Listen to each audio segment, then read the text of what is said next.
प्यासे कौवे की कहानी।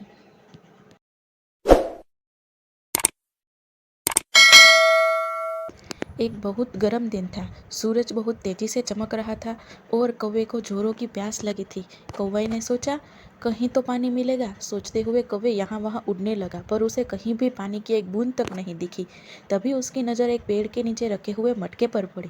उसने देखकर कौवे की आंखों में चमक आ गई। वह फुर्ती से उठकर मटके के पास जा बैठा, पर जैसे ही उसने अंदर झाँका वह उदास हो गया। अरे, पानी तो बहुत नीचे था। उसकी चोंच पानी तक नहीं पहुँच रही थी। उसने सोचा शायद मैं मटके को टेढ़ा कर दूं तो मैं पानी पी सकूंगा, पर मटका बहुत भारी था। अब कौवा बहुत परेशान हो गया। वह सोचने लगा, मैं क्या करूं, अपनी प्यास कैसे बुझाऊं। तभी उसकी नज़र पास में पड़े छोटे मोटे कंकरों पर पड़ी। उसे देखकर कौवे के दिमाग में बत्ती जली।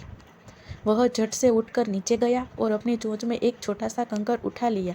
फिर वह वापस मटके पर आया और कंकर को पानी में डाल दिया। बस फिर क्या था, कौवे ने एक एक करके बहुत सारे कंकर मटके में डाल दिए। 1 2 3, चप टप टप।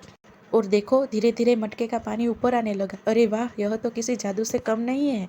जल्दी ही पानी इतना ऊपर आ गया कि कौवे की चोंच आसानी से पहुंच गई। उसने जी भरकर मीठा मीठा ठंडा ठंडा पानी पिया। कौवा बहुत खुश था।